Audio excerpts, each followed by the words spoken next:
नमस्कार दोस्तों, स्वागत है आपके अपने चैनल इंजीनियर साहब पे। इस व्लॉग में हम जानेंगे आपके घर के कंस्ट्रक्शन के बजट के बारे में।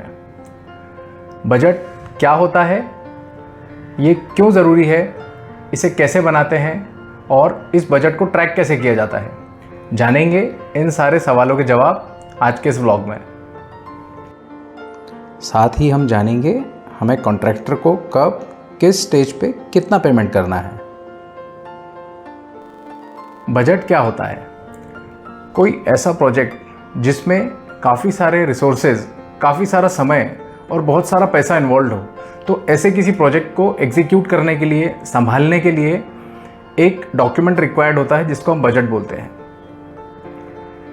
अब बजट बनाते क्यों हैं? यदि कोई व्यक्ति बिना अपना बजट निर्धारित किए अपने घर का कंस्ट्रक्शन का काम शुरू कर लेता है और उसका स्ट्रक्चर पूरा करने के बाद उस लेवल पे आके उसे ये एहसास होता है कि अब आगे की फिनिशिंग के लिए उसके पास पर्याप्त पैसा नहीं बचा है, तो ज़रा सोचिए वो स्थिति कितनी परेशानी वाली होगी। तो ऐसी किसी परेशानी से बचने के लिए हम बजट बनाते हैं अपना प्रोजेक्ट शुरू करने के पहले। दोस्तों, आप अपने घर का कंस्ट्रक्शन दो प्रकार से करवा सकते हैं, एक विथ मटेरियल कॉन्ट्रैक्ट के फॉर्म में और दूसरा लेबर कॉन्ट्रैक्ट के फॉर्म में। विथ मटेरियल कॉन्ट्रैक्ट में मटेरियल प्लस लेबर दोनों कॉन्ट्रैक्टिंग एजेंसी का होता है और लेबर ओनली कॉन्ट्रैक्ट में सिर्फ लेबर पार्ट जो रहता है वो कॉन्ट्रैक्टिंग एजेंसी का होता है और जो मटेरियल पार्ट रहता है वो सप्लाई आपके एंड से होती है। तो आज हम जिस बजट की बात कर रहे हैं वो रहेगा विथ मटेरियल कॉन्ट्रैक्ट का फॉर्म। अब प्रश्न आता है, बजट बनाते किस तरह से हैं? आपने हमारे इसके पहले वाले शॉर्ट्स में एक मंत्र देखा था, बजट बनाओ रईसी से, खर्च करो कंजूसी से। तो दोस्तों, इस मंत्र में रईसी से बजट बनाने का मतलब ये है कि आपको एक विश लिस्ट तैयार करनी है। वो ऐसी विश लिस्ट रहेगी जिसमें आप लिखेंगे वो सारी चीज़ें, वो सारी सुविधाएं जो आप आपके घर में जुटाना चाहते हैं।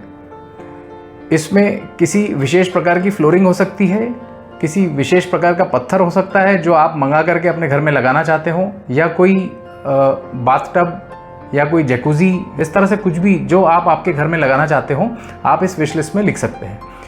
इस विश लिस्ट को लिखते समय आपको एक बात का ख्याल रखना पड़ेगा कि आपको इस विश लिस्ट में सारे आइटम्स को उनकी कॉस्ट, जिसमें कि उनका मटेरियल प्लस उनके इंस्टॉलेशन की लेबर, ये दोनों चीज़ें मिला करके आपको उनकी टोटल कॉस्ट लिखनी होगी। मंत्र के अगले भाग में आपने सुना खर्च करो कंजूसी से। उसका मतलब ये है कि आपने जो विश लिस्ट तैयार करी है उसकी टोटल कॉस्ट के साथ में उसको अब आप प्रायोरिटाइज करें। आप अपनी प्राथमिकता तय करें कि आपके पास जो पैसा उपलब्ध है उसके हिसाब से आप उसमें से क्या क्या कर सकते हैं। यदि आप सारे काम एग्जीक्यूट कर पा रहे हैं तो बहुत अच्छी बात है, और यदि नहीं कर पा रहे हैं तो उनको आप अगले फेज के लिए डाल सकते हैं। अब बजट बनाना सीखना शुरू करने के पहले आपके पास दो प्रश्नों के उत्तर रेडी होने चाहिए। पहला, आपका टोटल प्रपोज्ड कंस्ट्रक्शन एरिया कितना है, जो कि आपकी प्लानिंग से निकल के आ जाएगा। और दूसरा, आप जिस किसी भी एजेंसी को ये काम देने वाले हैं, सौंपने वाले हैं, उनका proposed construction cost per square feet कितना है। ये दो प्रश्नों के उत्तर आपके पास होने चाहिए। तो अब हम जानेंगे कंस्ट्रक्शन की किस स्टेज पे कितने पेमेंट की आपको ज़रूरत पड़ेगी, या ऐसे बोल सकते हैं कि कॉन्ट्रैक्टर को कितना पेमेंट आपको हर स्टेज पे देना होगा।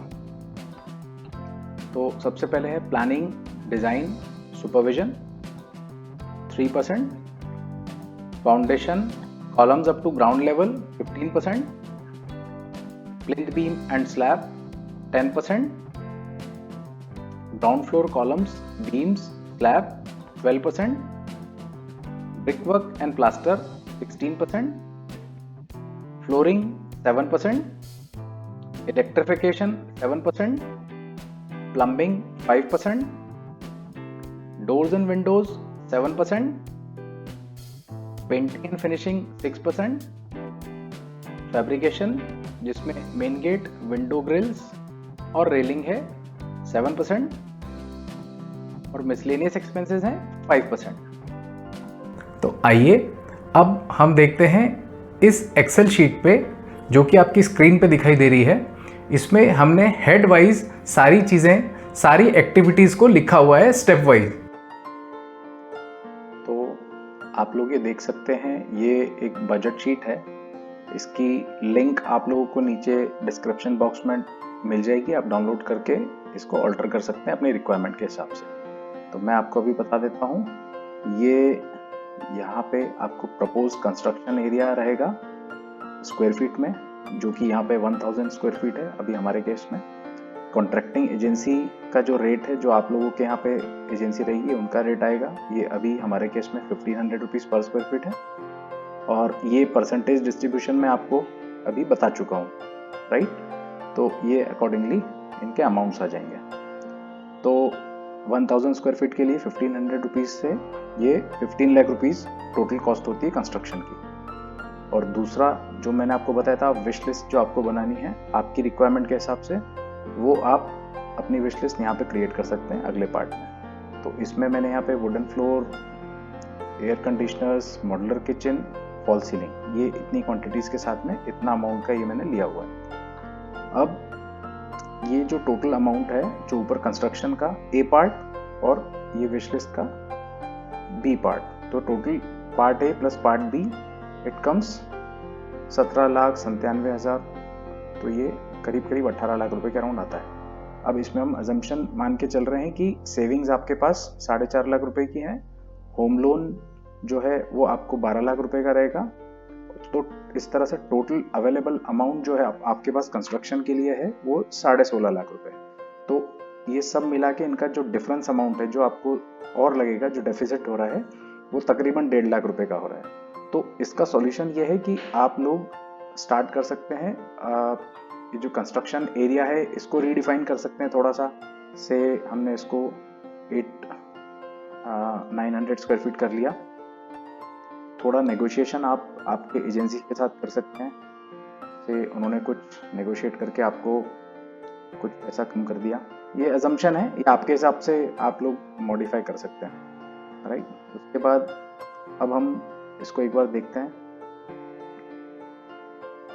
ये अभी यहाँ पे कम हो गया। आप एरिया रीडिफाइन ना करना चाहें तो आपकी ये जो विश लिस्ट है इसमें भी आप प्रायोरिटी आपकी सेट कर सकते हैं कि आपको इसमें से क्या नहीं चाहिए, क्या आप इसको अगली फेज में ले सकते हैं। आप इस हिसाब से इसको रीडिफाइन कर सकते हैं, ठीक। तो इस तरह से आपको ये ध्यान रखना पड़ेगा और ये आप अपना बजट क्रिएट कर पाएंगे। और इसमें एस्टिमेटेड एक्सपेंसेस आपके पास एक कॉलम में आ जाएंगे और इसके बराबर में आपको एक्चुअल एक्सपेंसेस लिखना है। तो उससे आप ट्रैक करने में ईजी रहेगा आपको कि आपका पैसा कहीं बढ़ तो नहीं रहा है या कहीं घट तो नहीं रहा है।